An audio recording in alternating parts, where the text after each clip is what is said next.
Alright, it's Michael, and we're back for a medium run through Darkest Dungeon of the Ruins. We're going to be taking this group, Man-at-Arms, Houndmaster, Grave Robber, and a Vestal, also known as a Cleric. When you take the Houndmaster, you do get Dog Biscuits. Basically, it for one attack, it upgrades their attack and their chance to hit, and also their crit range. When I'm going on a medium run, you need at least 8 for food for your campfire. So you want to take a lot more than you would normally take for a short run. You also take more keys than you would want to take for a short. Once again, also more shovels. To go in the ruins, all we need is herbs. And then torches. You're going to take more torches as well because it's going to be a longer dungeon than normal size. So unfortunately our inventory space is kind of clunched up. We have a lot less room now. We have to actually maybe delete stuff on occasion when we're low on it, just because we need to fill our inventory with our jewels and gold. So we have to complete 100% room battles. So 1, 2, 3, 4, 5, 6. We have 10 rooms to go through. We'll see how many we actually have to go through. Random chance that the crate is actually empty. Darn it. Here's something we can use holy water on. We didn't bring any. We'll see if it works. It worked. 20% damage to camp. It's good. In order to use a campfire, you do is right click on the campfire and you can use it in any room you want to. It allows you to rest, kind of replenish your health a lot, replenish your stress down, and also buff your characters if they have any buffs based on their camping skills here. It also replenishes your torch to 100% like you're going into the dungeon for the first time. So when you do camp, you kind of want to have your torch at low. You kind of want to have your characters taking a little bit of damage. And also, like, you kind of want to be close to like the boss fight or close to the end and things like that. So here's the Houndmaster. It's the first time we ever played with him. He has a lot of bleed effects. He also has a blackjack effect, which is a stun. Stun's actually really good. He can also heal himself, which is really cool, which a lot of characters cannot do. It doesn't work on any other character but yourself. This also hits a whole enemy party. It doesn't do much damage, but it does a lot of bleed, which 2 out of 3 of these people can be bleeded, so we can do that if we want to. But I'm just going to do one enemy because she hasn't gone yet, and I kind of want her dead. So she's gone now. She, good, resisted the pull that would move her up front. I have not actually shown this off. This is his stun attack. That animation is sweet. Don't really need to heal anyone, so just keep on going.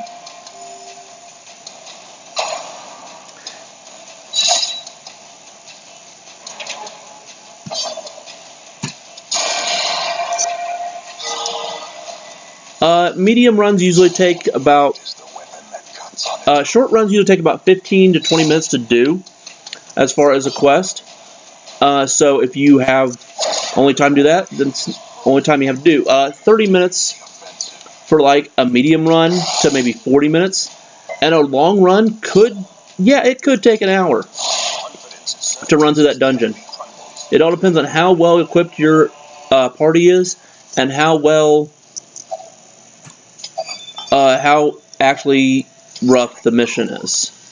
I've had a long run last an hour and 15 minutes in the game just because I had a lot of issues and had a lot of problems, but still got out alive with everybody. It just all depends on how well your characters are adapted to actually handle stuff. There's the stun from the blackjack. It actually lands very often and hardly ever misses on a character. You always get the stun off unless their resistance is really high, which when you're against the low-level minions, they aren't that resisting at all to anything except for the fact like bleed, because they're skeletons, they can't bleed. So we're just going to go through it and mow down these enemies. I'm not really worried about damage that much, as far as like them dealing me damage. I'm really worried about just kind of showing how good this Houndmaster actually is. He's really good at... Thanks. Nice miss. He's really good at keeping himself healed. He also is really good at disarming traps. He's also really good at kind of control a little bit, because he does have a stun. He also has like a mark that I'm not using, like right here. He also has a stress heal, and he also has like a dodge buff he can use on any other person but himself. Those are optional things you can bring in as well. I do bring those in sometimes against boss fights. You can switch out. Like now I'm not in a fight. You can switch this out. And now I have the guard ally, if I want to. Those things are good. They do help you out a lot in some certain circumstances.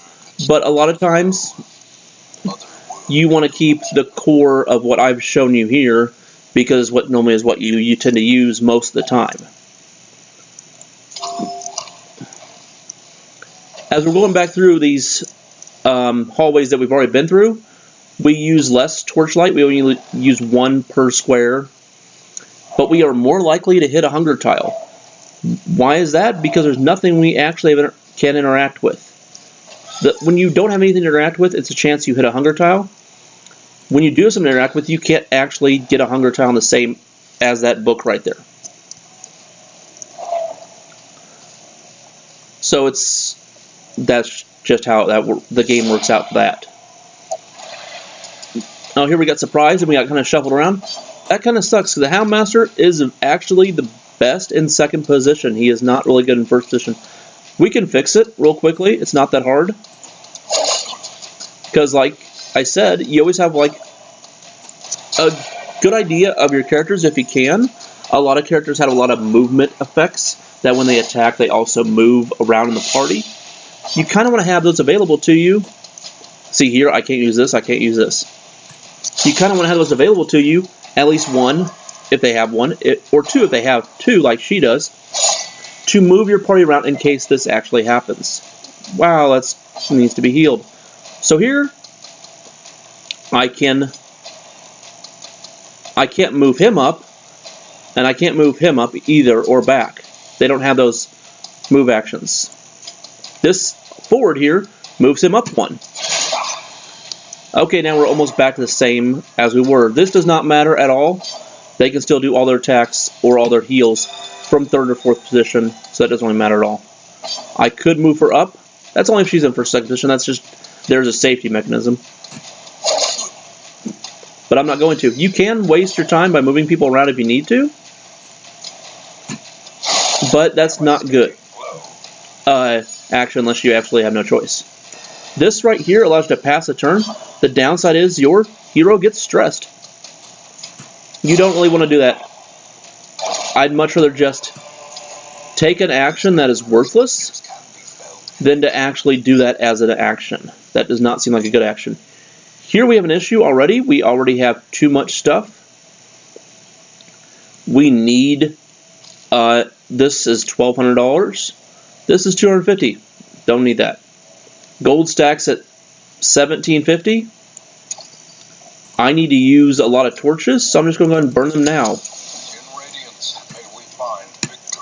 There we go. We're at full capacity again. But we eliminated the torches. Yeah, the Houndmaster does take up an extra slot because of his dog biscuits. And I'll be honest, I sometimes forget I have them. They're good for bosses they're good for doing extra damage to like a big enemy that you'll see eventually. But for like little spiders, little enemies like this, you really don't need to use that. You can just do your run-of-mill old attacks and they'll just die easily. You can't really get rid of marks. I think there's only one character that maybe gets rid of marks in the whole game. So once you get one on you, you kind of just have to live it out. Here's his heal to himself.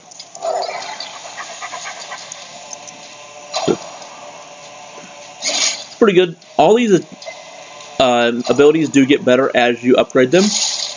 They'll get more damage, more accuracy, more heal hit points, or whatever it does normally. Just makes them a lot better because you will be fighting tougher enemies as well. Once again, we're gonna repost here just so we can maybe, if this guy gets a hit on me, I can take it and do it back. Smack. Goodbye. That's a lot. That's 750. See, this is nice. I can tell you how much that is. That's $1,500. That's $700. That's $750. These stack in 4s. All these gems do. So this is actually technically more than this. Goodbye, portrait.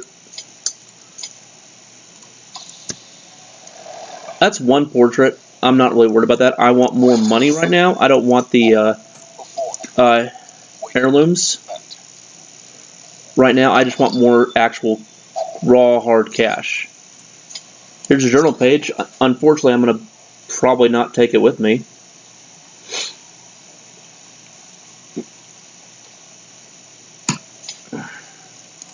And I can't use that, so goodbye.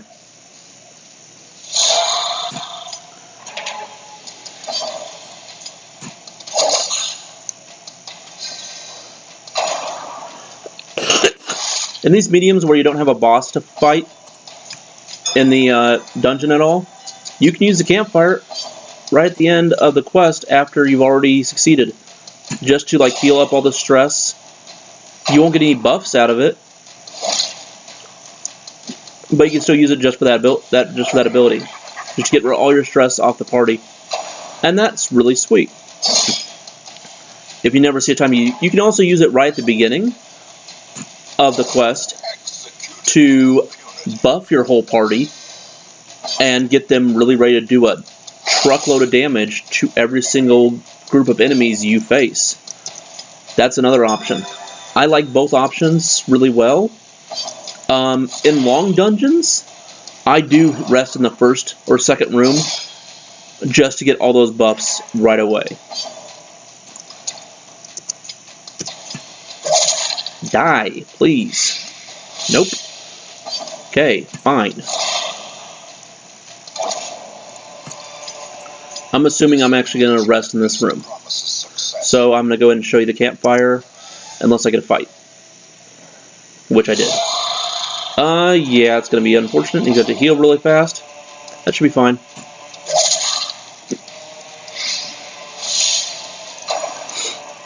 As long as no one targets him, we'll be okay until we get a heal on.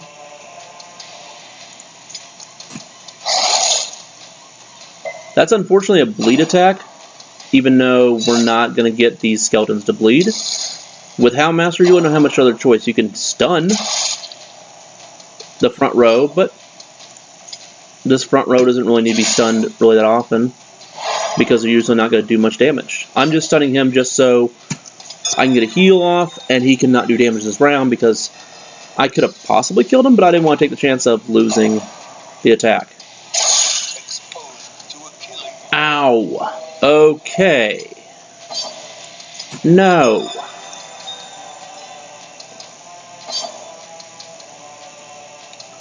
Three, 5.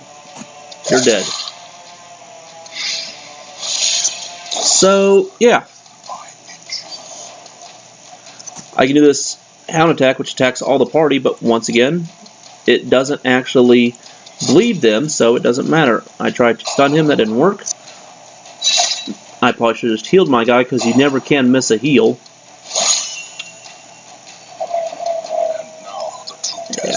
I should have healed him. That was bad. Oops. Well, let's get a riposte going, even though it's probably a bad idea. Actually, let's just kill this guy. Now, there's 2 down. We can see maybe... Oh, good. You're actually attacked the Grave Robber in the back. Thank you. Usually, I don't want you to do that, but now I do. Good.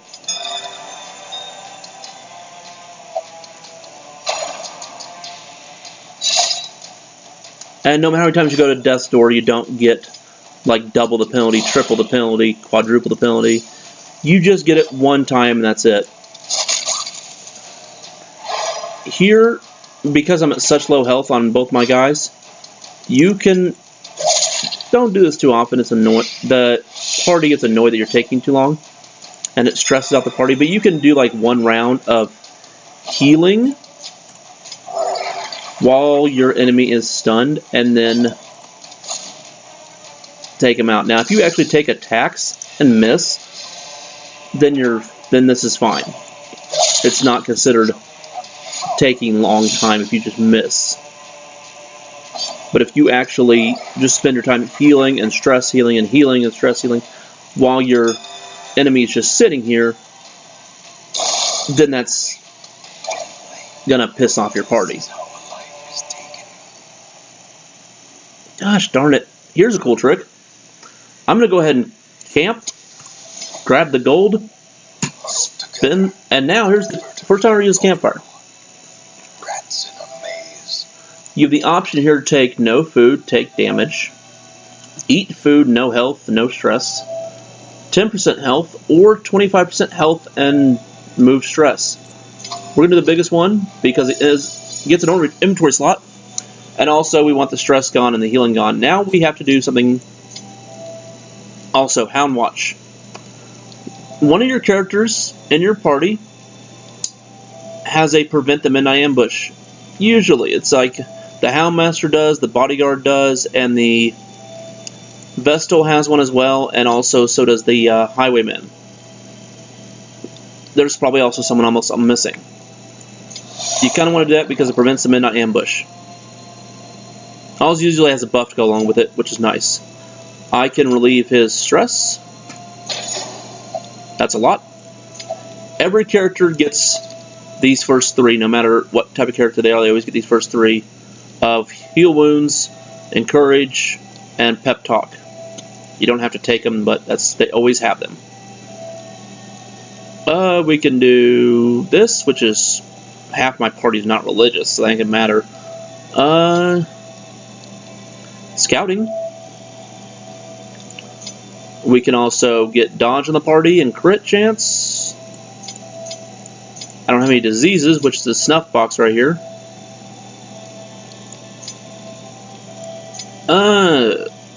Scouting. And then you hit the rest button at 0.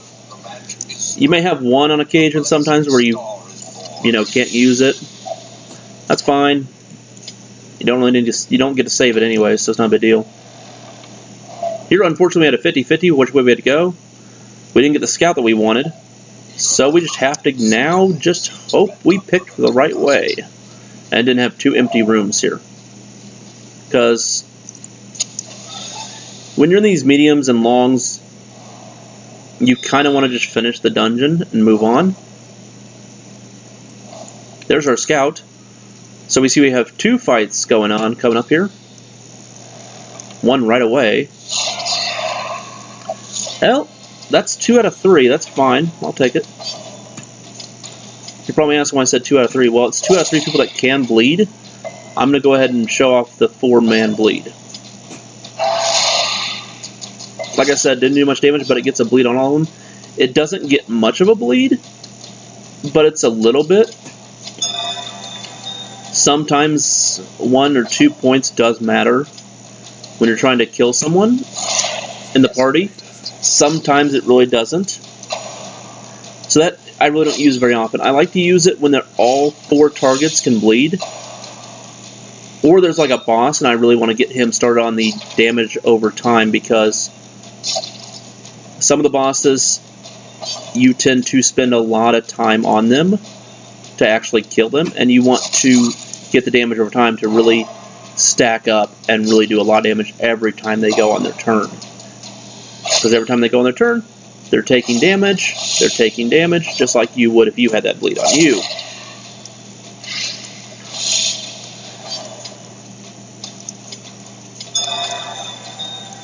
So you can use your number keys for the attacks, or you can just go up here and click. Either way is fine, it doesn't matter. I don't know if I ever mentioned that or not.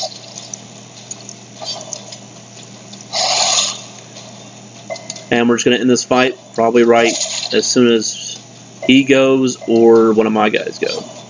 Okay, I guess one of my guys is going first. Alrighty. Moving on. Gosh darn it. There are 5 different types of gems here. We still have 2 more we possibly could get.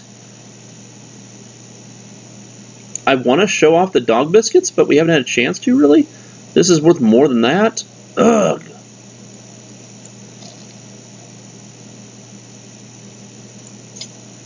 Here, remove your buff. Removes a debuff. Goodbye. It's really annoying when we get all the types of gems that you can get in a dungeon, because you have to take up a slot for each different type of gem.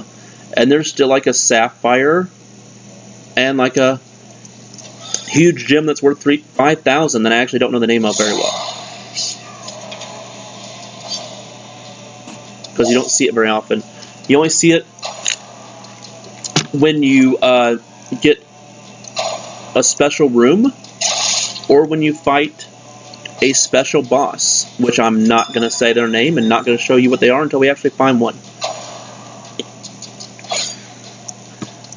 But yeah, there's 7 different gems in the game, so if you get unlucky and have to get all of them, you tend to usually dump the citrines, or like the jades, because they're the lowest out of the 7.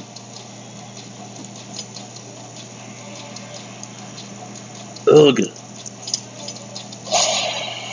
The riposte here doesn't do much damage, but in the long run it does a lot of damage if they target him, and they probably will because he's marked. That does actually benefit you if you do that. Riposte is really sweet, because like saying when one of the characters does a all-person attack, all character attack, if you have 1 or 2 ripostes up, both of your characters that have riposte, they get a swing at the enemy, which is sweet.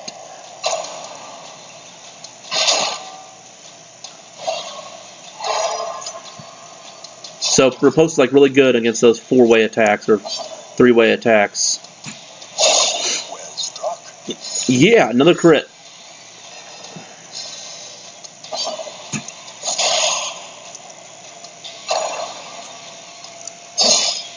They don't need all this. The animation here is really sweet.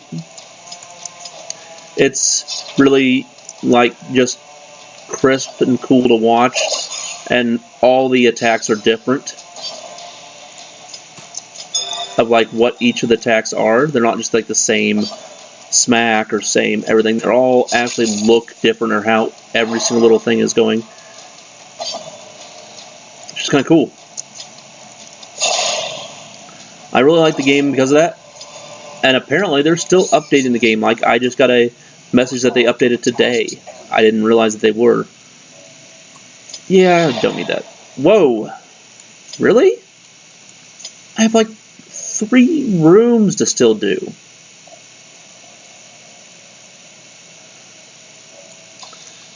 Yeah, I'm just going to go ahead and see if I can get some more gold out of this place.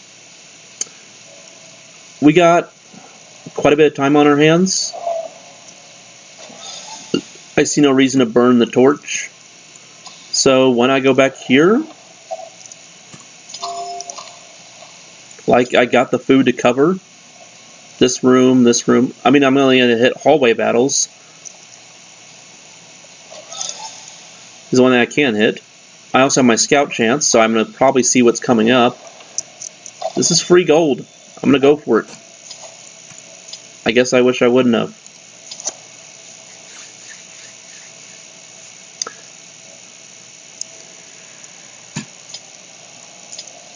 Because it wasn't worth that much.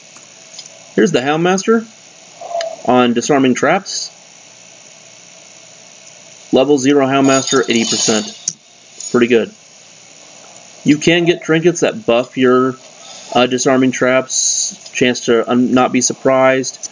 Chance to also not be not consume food at all either.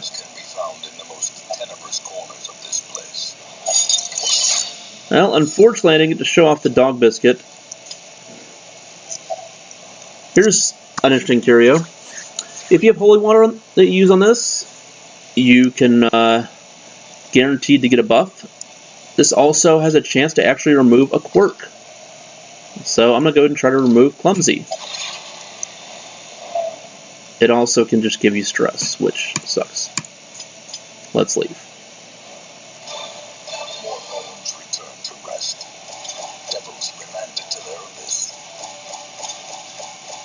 It's the one thing you want to bring holy water for in the ruins, because it actually can remove quirks. If you bring holy water, it has a like 50% chance to give you a buff, 50% chance to remove a quirk. If you don't, it has like a 10% chance to give you remove a quirk.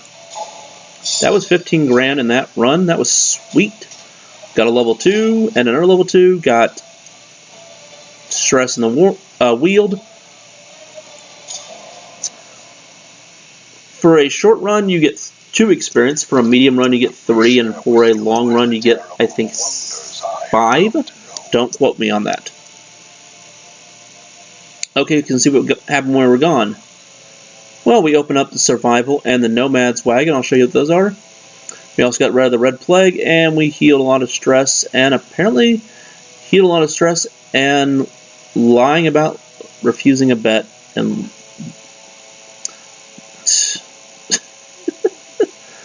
wow. Alrighty, so here's the Survivalist. You can go here, upgrade this a bunch, makes it cost cheaper, that's all it does. And fix your campfire buffs, or buffs or heals or stress to get what you want. You can take 4 of these on any quest. You only get to start with 3 on each character. And that's what that area does here. We also have the Nomad place. This is where you can buy trinkets. They're expensive for common and uncommon. You can upgrade their reduced cost, and you can also upgrade their how many are here in the wagon. Since I don't have much money, I'm not really going to mess with this. You usually don't to mess with the Nomad wagon until a lot later in the game, because you won't have a lot of money. You can also sell your trinkets here if you get like a plethora of 1, or just some you don't actually use ever, or you don't like, for extra money. I do that a lot too. It happens sometimes where you just need extra cash and you want to actually actually have extra money around. You are costing me a lot of money to heal your stress. Thanks. Oh, we finally got him. Okay, Jester, come in. Which one of these guys do I want? This is the Bounty Hunter. They're almost identical. I'm just trying to see which of the skills I like here and which ones cost. So I'm trying to see basically how much the cost actually fix this guy. He's also a Klepto. That's annoying. You want to get Collect Bounty. I like Come Hither. I also like Uppercut. I also like Flashbang. And I also like Hook and Slice. Very little, actually. I don't like this that much because it doesn't have 2 enemies, but it does hit the back row, so that's nice, and it does have a bleed on it. So 1, 3, 4, 5, 7. Pretty much the same. I'm taking the non-Klepto. I'm at full once again. So if I ever see a new character I want to get, I'm going to go ahead and push this button right there to get more of my roster to go up to 16. You will tend to probably put it up to about 16, maybe even 20 amount of characters you want, just because characters tend to level fast, and you need room to actually get the small stuff. So I just added these 2 zeros I just added. I'm going to show you the Bounty Hunter first off. Come hither. It pulls the character to you. That's really good when you want to pull those stress guys in the back and beat them up really quickly with the Crusaders and the Men-at-Arms and the Abominations and the Lepers that can't hit the back row. Uppercut knocks the front enemies back and also stuns them. Once again, basically the same thing as Come Hither, only does the opposite effect and stuns them. That's pretty sweet too. This is a finishing move attack. It does extra damage against stun targets. This does extra damage to marked targets. This guy actually has a mark. You can mark your enemies. You can also use the Occultist to mark enemies and then have that mark be beneficial to them as well. It's totally up to you how you want to do it. Jester is sweet. Jester is like one of my favorite characters. One, he has the option to be a stress healer or a buffer for the whole team. That is upgraded pretty well, by the way. He also has the option to be Solo Finale. That's what this is called. It's a Solo Finale build. And I'm going to show that off, because that is one of the most cool things you can do with a Jester, as far as just pure raw damage. So Solo Finale means he has to be in the first position.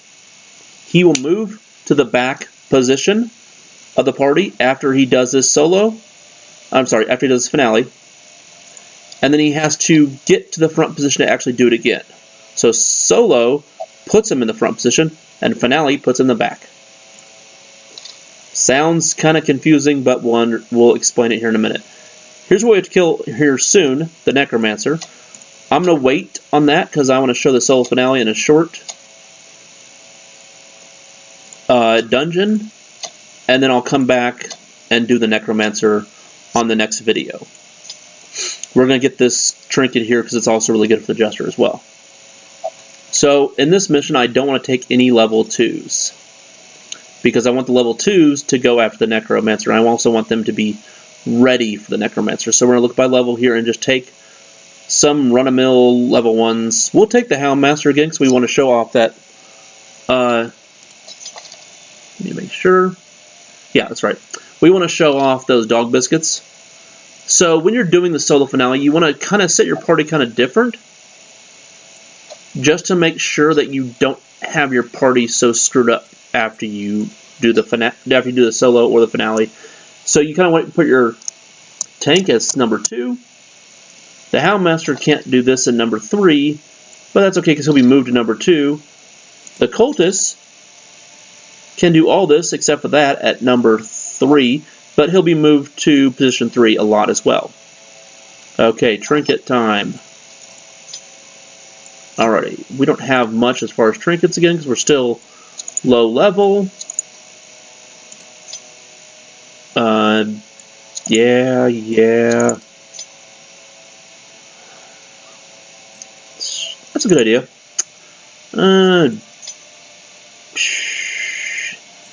Doesn't really matter, honestly. Cool.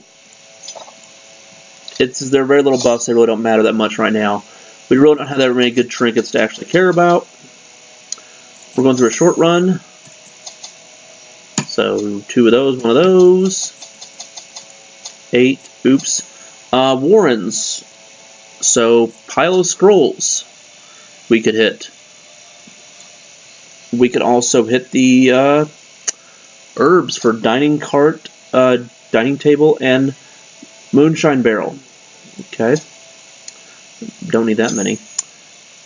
And when you sell something back, you sell it for the right price that you actually bought it for. But when you take it back at the end, you don't get that money back. So that kind of sucks.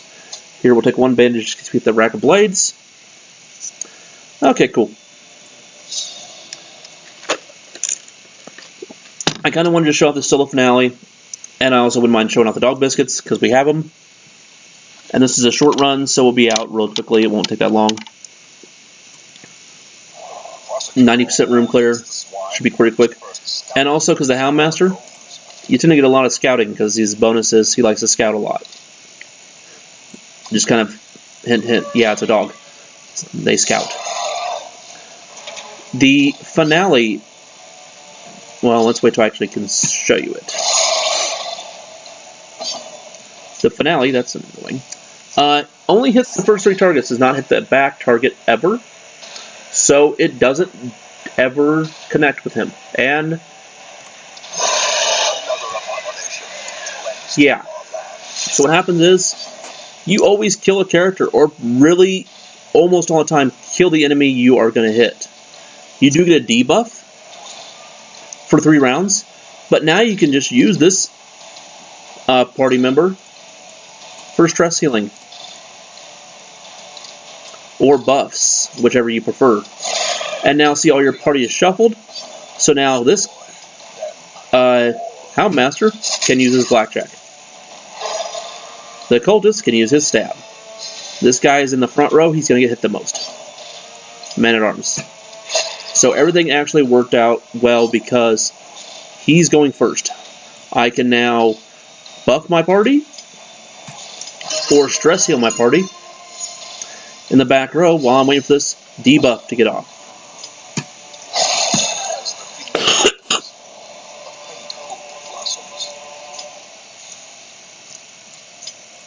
Yeah. Goodbye. I don't like to mess those. The only downside about the solo finale is you have to remember to do this a lot. To actually put him in the front. That way you can make sure he is in the front to always be the one. And you also get that first initial push of damage. What's great about the Jester is that even like in a high stressed party of like a guy who hit the 100 bar, who I actually haven't shown off yet, if you hit the 100 bar and someone is 100 or more stress, they get a 75 or 80% chance of a really nasty quirk that lasts till the end of the whole dungeon, or they have like a 20-25% chance of getting a really good quirk that also lasts the whole dungeon. If you ever put them back at 0 stress during this dungeon, they lose the bad quirk. So that's pretty good. It doesn't happen very often that you'll put them back at 0, because they usually start just like getting scared and scared. They think they're going to die, and then they keep getting more and more stress and more stressing your party out as well. So this pig back here that's kind of like standing on 2 legs, and yeah, he tends to give you a lot of diseases. So if you get ever a chance to like eliminate them fast, those are the ones you go for, because that just costs you money. Yeah, buddy. This is usually primary target number 4, just based on the fact that they do a lot of damage, yeah, they stun, they also have a lot of hit points. You tend to judge the enemy party of how you want to kill them based on how many hit points they have or what they actually can do to you. Like in boss fights, hint hint, you just take out the boss. In these run-of-mill fights, normal fights, you just take out the guys in the back, then you move to the front, and sometimes you leave the ones in the middle left alone. Hey, I got a free key back.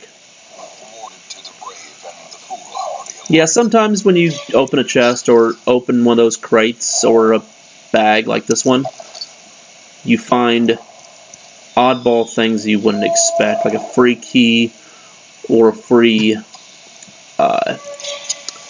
free herb or free something else. Yeah, I'm not going to get those.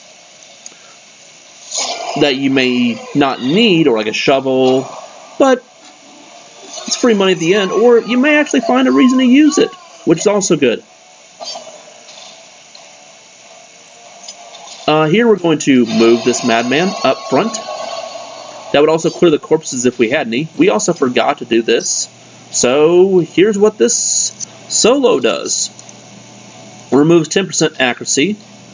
And also doesn't do any damage, but it moves him to the front. So 3 of them now have 10% accuracy. They can't hit me as well. Well, good, I dodged. I dodged again. Didn't dodge a third time. Darn.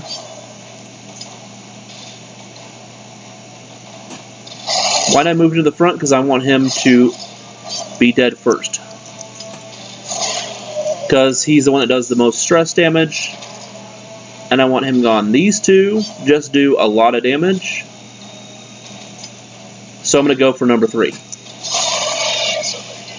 Yeah, that's awesome. Crits happen a lot with the finale. So it's really good for that reason. The cultist also crits a ton with his dagger. So if you have a chance to ever use his dagger in the 3rd position, you want to get that ability, that opportunity off a lot. Another journal page. But a victory nonetheless. Get up front. Here we have a hallway battle and a fight in a room. We can do both those. We only have to complete 90% of the rooms here, so there's no reason to even do that. If we don't want to, we can kind of skip this room if we want to. We can backtrack and go here, then be done. That's all depending on what the scout shows me. Well, it shows we have to fight no matter what. So, oh well. That's okay, I'll get to show off the dog biscuit here if I actually remember about it.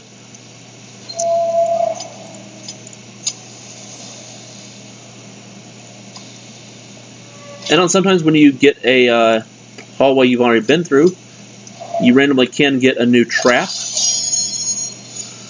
or a new fight. And also that new fight can be a lot rougher than it should be for that area that you are in. No. No.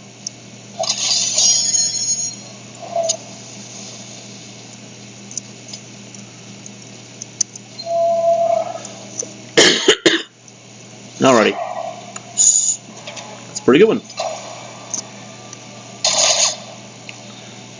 Let's get ready to show these dog biscuits off.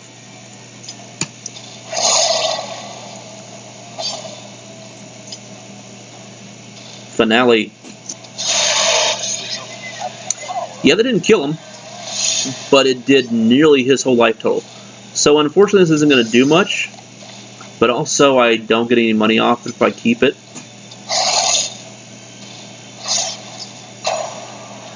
Didn't really do much there. Yeah, that wasn't really that good. That wasn't worth it. But oh well. They're not really very useful. They just make the crit chance bigger and the attack accuracy better and the damage better on the Houndmaster. That's all it does, really. They're freebie. You don't have to pay for them at all. So why not use them when you have them? Like here. Can't use them again. All I can use once. It gives it for 3 rounds, so accuracy and damage.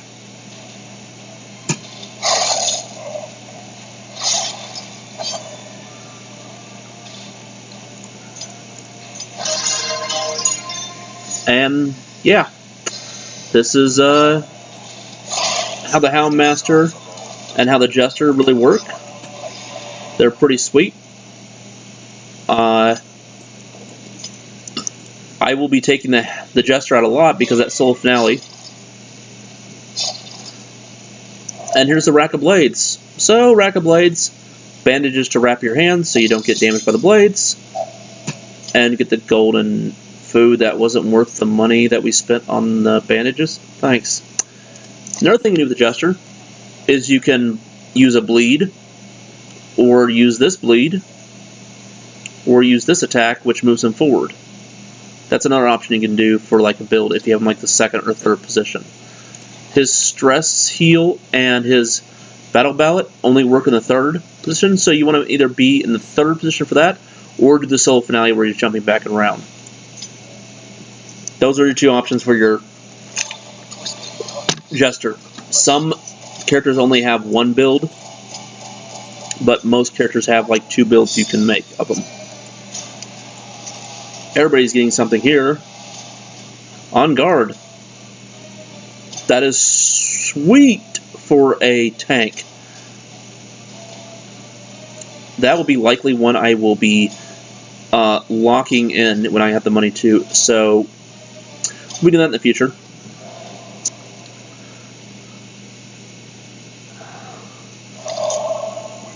Alrighty, 6 more recruits than normal.